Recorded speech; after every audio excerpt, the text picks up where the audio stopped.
What's now, man? It's your boy Marcel P. Black checking in. Glad to be back in the service one more again with y'all. You know what I'm saying?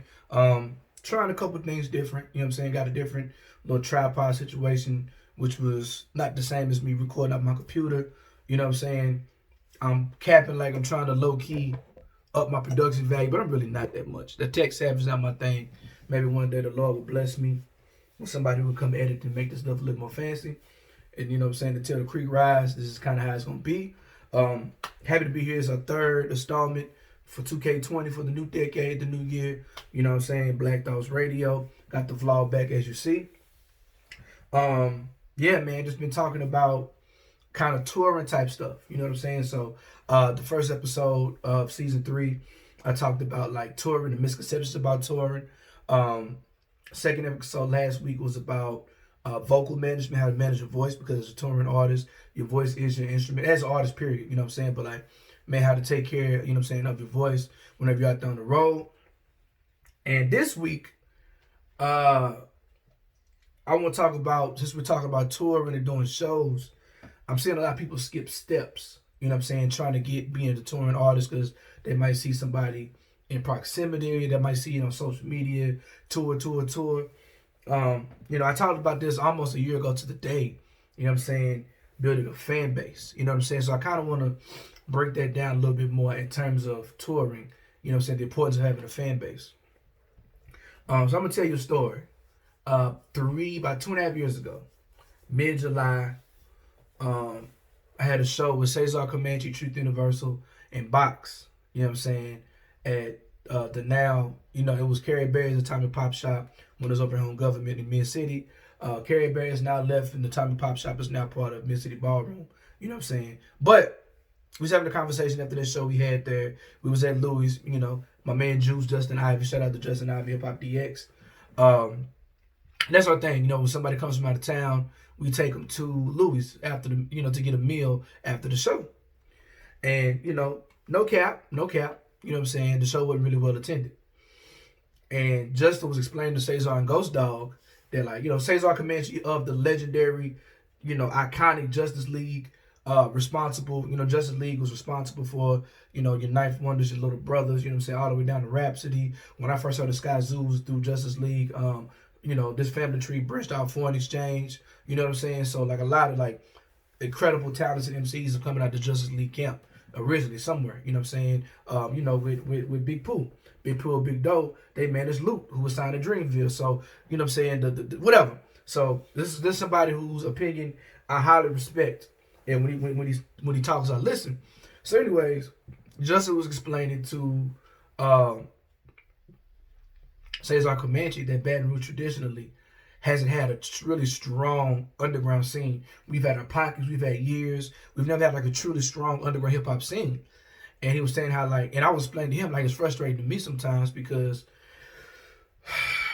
I could travel out, and this still happens to this day. I could travel out across the country and do shows and get flown out and get paid, put in hotels, Airbnbs, all this other stuff, and I have a hard time doing a whole lot of shows in Baton Rouge. My grade is popping. Look at that grade, though. I like that. If you listen, you can't see, but my grade is popping right now. But yeah, and so I was like, well, look, man, you know, I'm from Jackson, North Carolina. You know what I'm saying? Or Jacksonville, North Carolina, Jackson, North Carolina, whatever. But I lived in Raleigh, you know what I'm saying? But he was like, you know, I rep NC, but like I'm not stuck on it. He was like, I rap where my fans are. So like, if people want to call for me in Baton Rouge, if people want to call for me in Gainesville, Florida, if people want to call for me in Tallahassee, Florida, Houston, Texas, that's where I'm gonna go. Rap where your fans are. He was like, you live where you sleep at, but you always rap where your fans are. Now that may seem like rudimentary advice, but it really opened it up for me because it kind of let me know, like, all right, I'm making the right moves. You know what I'm saying? Now, if I wasn't performing in Baton Rouge and still, you know what I'm saying, like not getting no shows out of town, then it'd be a problem. But the fact that, you know, I can circumvent and still make strides in my career because I built the fan base outside of Baton Rouge has low-key been the largest thing that keeps me afloat and be able to be, you know, put out the music and do the things I do at age 36 when a lot of people kind of fall off or whatever. So, rap where your fans are is the topic of today. Number one, I talk about this, I harp on this. I'll even post a link to the previous podcast. I talked about this. Building a fan base, man. Building a fan base. I got my notes over here, so I'm looking. Building a fan base is so important. Building, I see people, rap what fans are. Let me define what a fan is. Let me say what a fan is not. You go to a spot, you see a nigga, you slap dap with him, you chop it up. You might follow somebody, y'all might follow each other. He know who you are, you show you love. That's not a fan. That's a nigga you cool with. A fan is someone who buys concert tickets, who buys your music physically and or digitally. You know what I'm saying? A fan is someone who tells other people about you. A fan who enjoys your music, sans the politics, sans the cliquishness of everything that kind of takes place or whatever. A fan is someone who will tell other people about you or what have you. The goal for every artist, especially unsigned artists, independent artists, is to build a fan base. Because we're not at a level to where we're getting paid by these big investment companies or corporations or record labels, or we don't have, like, you know what I'm saying, people putting into what we do. So we get paid by the fans, right? Even if we do a show, we get booked. It's the promoter's not coming out of his pocket for nothing. You're getting paid off the people who came through that door. So building a fan base is what keeps you on the road. Building a fan base is so important. How do you build a fan base? By creating a demand. I can go over this all day. You put out music. You market your music. You promote your music. You have materials that people can support. Like, one of the biggest mistakes I see is rappers performing. They don't have any promo material or physical merch for them to sell, or apparel, or music, or what have you. For instance, I am wearing a hoodie by Free Breakfast Program apparel, right? It's essentially, I paid them X amount of dollars to promote their brand. That's what happens every time you buy a Marcel People X CD. You know what I'm saying? Or a Marcel People X shirt, right? If it says Cry Freedom, or if it says In Search of the Black Messiah, you've essentially given me X amount of dollars to promote my brand, right? And I get it. We're in the era of streaming. Physical CDs aren't a thing in stores, but I can tell you, as a person who tours all over the country, you know what I'm saying? Like, people still buy physical CDs if you have a fan base. You know what I'm saying? So you have to create that demand. You gotta be dope at what you do. Of course, rapping over vocals. We can go into that, but you gotta be dope at what you do. You know what I'm saying? You gotta rock stages. You gotta make good content. You know what I'm saying? Online, have a decent persona online, something that's informative and interesting. You know what I'm saying? Have an incredible live show.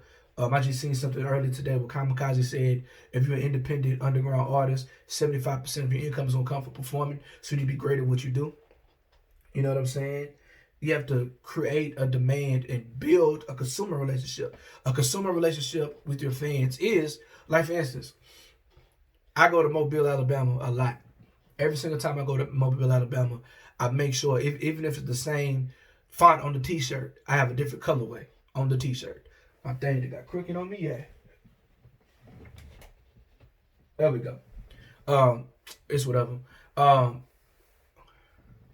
We have a different colorway on the t-shirt. You know what I'm saying? So I can say my man Curtis Metcalf out of Mobile, he got every t-shirt I've ever put out. Some of them the same t-shirt, just different colors. You know what I'm saying? Having something for them to support. The reason why people like to come do Fade the Flow here in Baton Rouge from out of town, because they know they can sell merch. Us as touring artists can tell you, all right, we might ask for $400 to come to a particular city, $400 or $500 to come to a particular city. The promoter might only have $250. But you know what? The last time I sold $230, $300 worth of merch, so it evens up. There are some shows that, okay, I'm not going to take that much, but if I can sell merch and people's going to like really shop with me, then that'll make up or whatever. Selling merchandise is super duper duper important.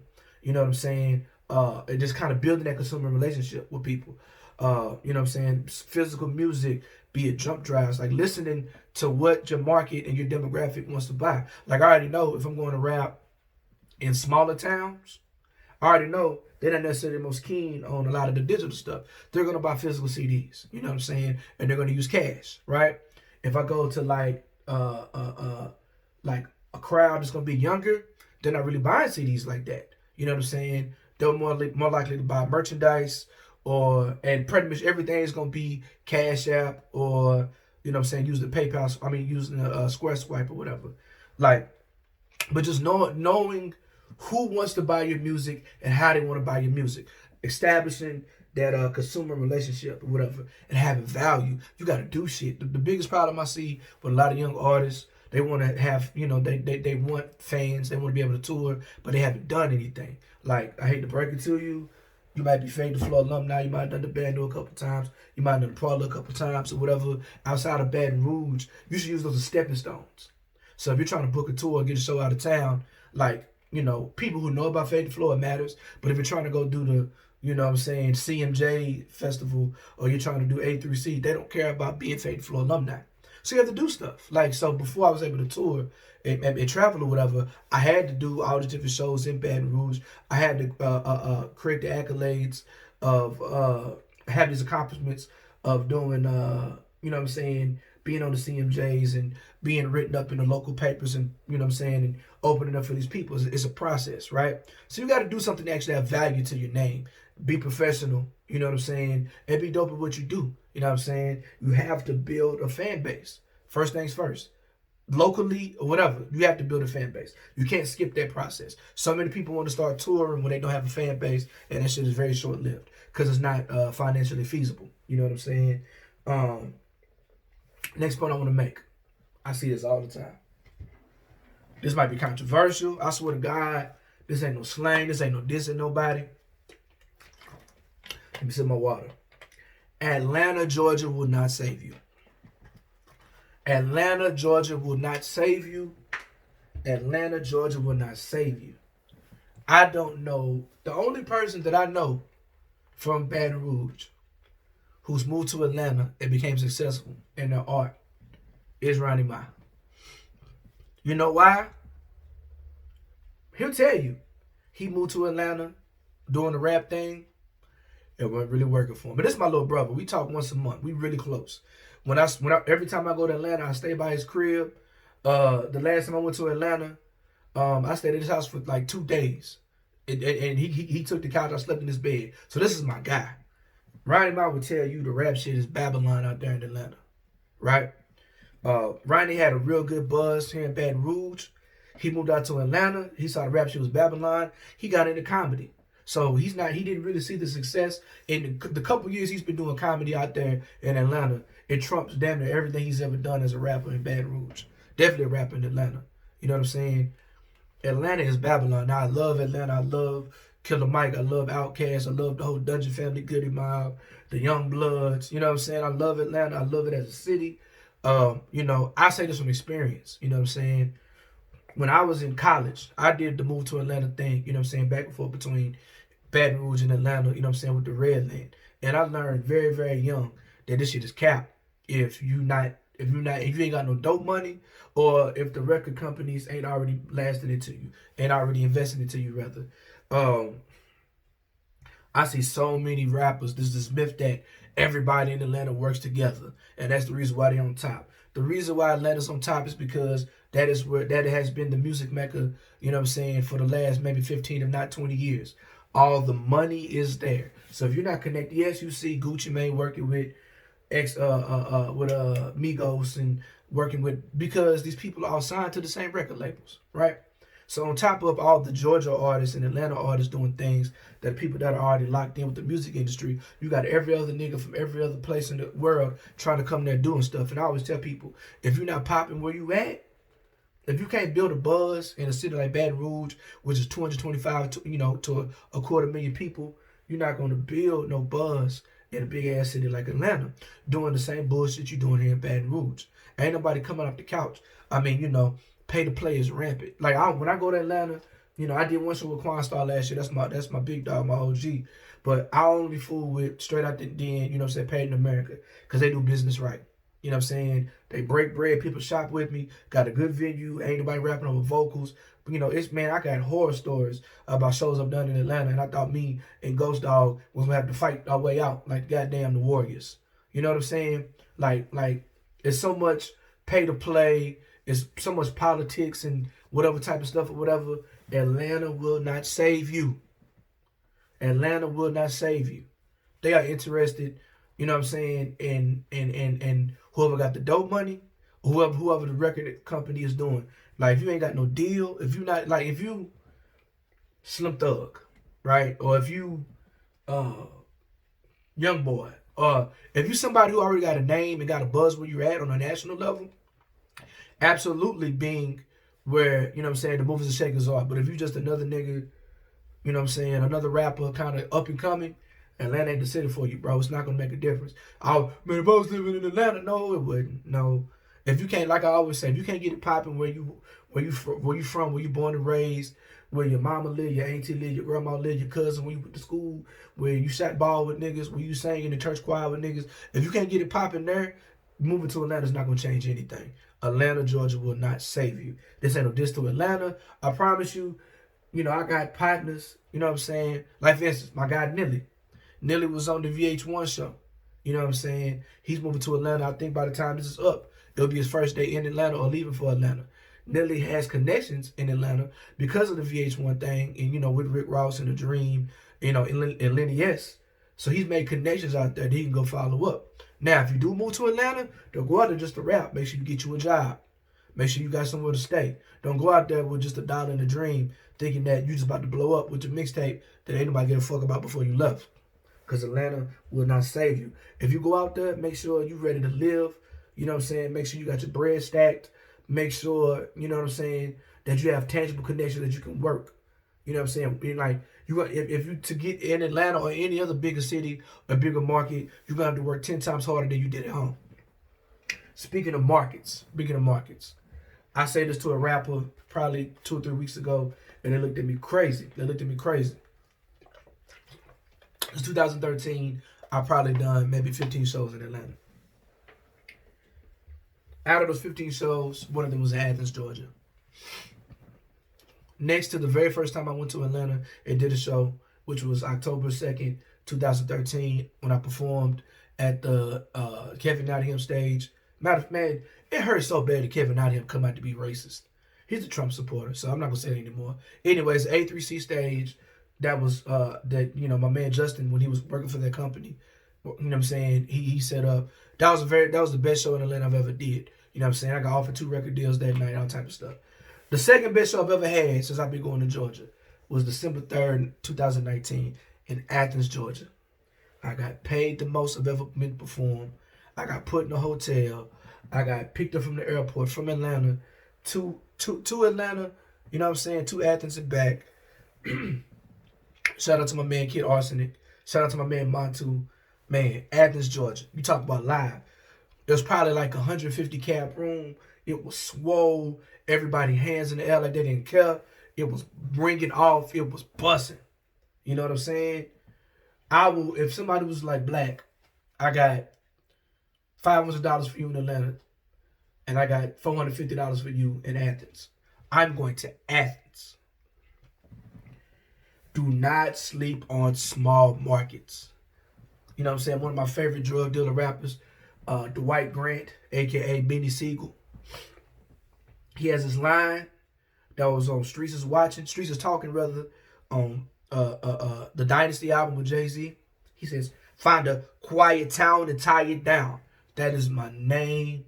That is my game. That is where I've come to fame. Find a quiet town and tie it down.